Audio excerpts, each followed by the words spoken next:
top 3 home survival items. Number 1, a bass. Have to have it. My hands start to ache if I don't play bass after a while.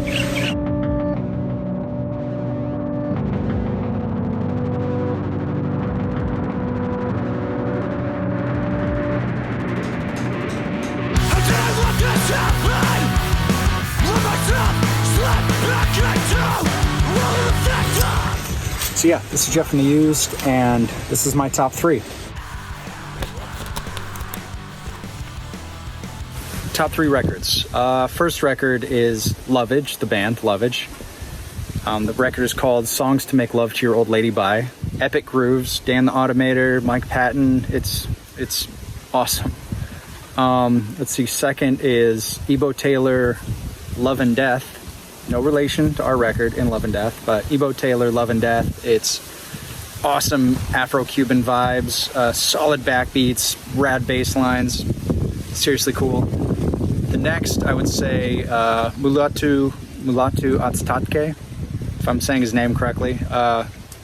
Awesome Ethiopian-style jazz, just spot-on rad. I would say, I don't know what record to say out of his. I would just say all of them if I had to pick one, because he is awesome.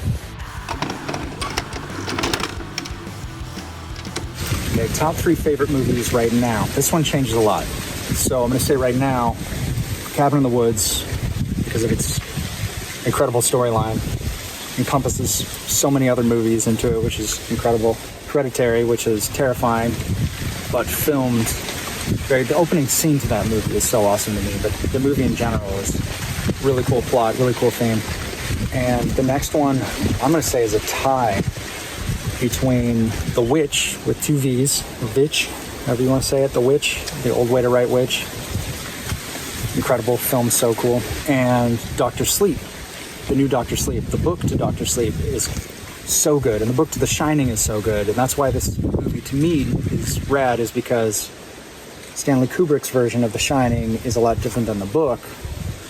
But the guy that, I'm not sure who directed this, I'm sorry, the guy that directed Dr. Sleep had to bridge that movie, because a lot of people haven't read the book, but he had to bridge The Shining movie and The Shining book and the Dr. Sleep book into a movie. So it seemed like it was probably tough, but he did a really good job.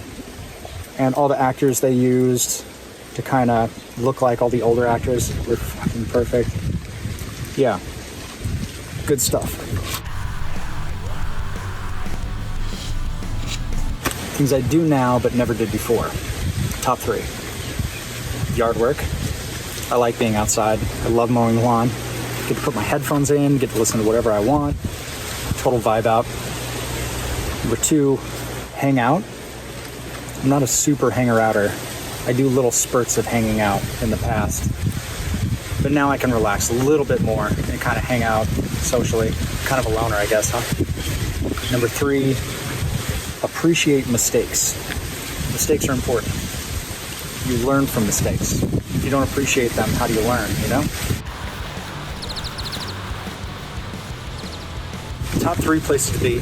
Number 1 would probably be on stage. I love touring. I love playing shows. Number 2, being at home. I like my house, like my banana trees, like my wife, my dog. It's really fun to be here, you know?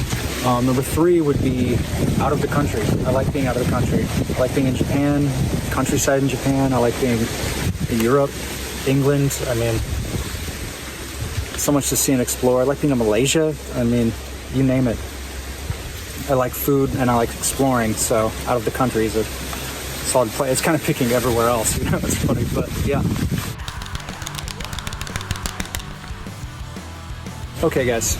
Top 3 video game series. Let's nerd out. Serious nerd out. Number 1, Dragon Quest series. I love every one of those games. Big storylines. They're super long, huge storylines. The latest one that just came out was amazing. After you beat the game, it goes through the credits, and then there's another 30 hours of gameplay after it, which is crazy. You know, you think you finished it, you actually didn't finish it. There's just part A of the game, and there's part B. It's amazing. The Elder Scrolls series would be the second. I played those games way too much. Way too many hours spent into hoarding and finding and collecting and whatever else you do in that. Third would be the Zelda series, of course. I have 2 dogs, one named Link, one named Zelda. Guess where I got those names from? Yeah, good guess. Yeah, nerds.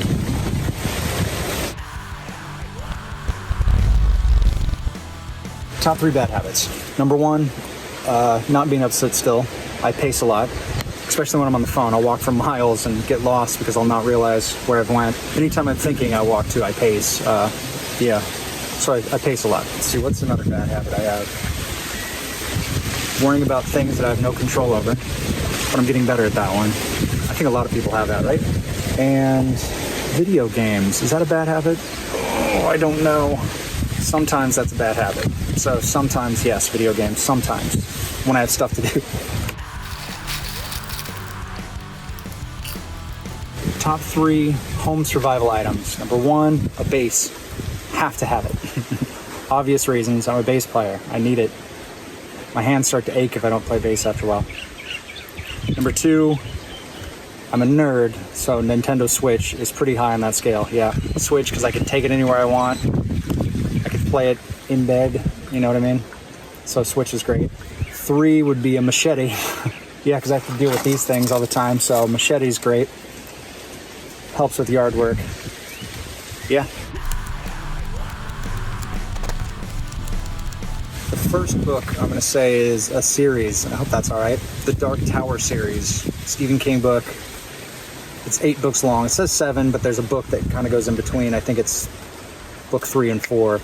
So I count it as 8. Epic. If you haven't read it, don't watch the movie ever. The movie's terrible. Read the books. The first book is like the Bible pretty much of that whole series. It's amazing. It's worth reading twice, actually. Next, I would say would be 1984, for obvious reasons. Let's not let that happen.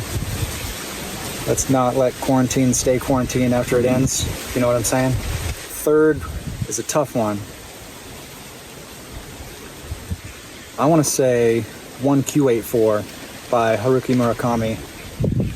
Mostly because of how interesting the story is and how much isn't said. And how much you kind of have to figure out about the story after you finish it. It's kind of 3 books put together into 1 book. That's what's interesting too. But when you finish it, you're left with so many questions that you kind of have to figure out on your own, you know? I wish they made a movie to that one. It'd be crazy. Top 3 favorite used songs. Number 1 would be Pieces Mended. I really love the music to that song. All the intricacies behind it are really awesome. The vocals too.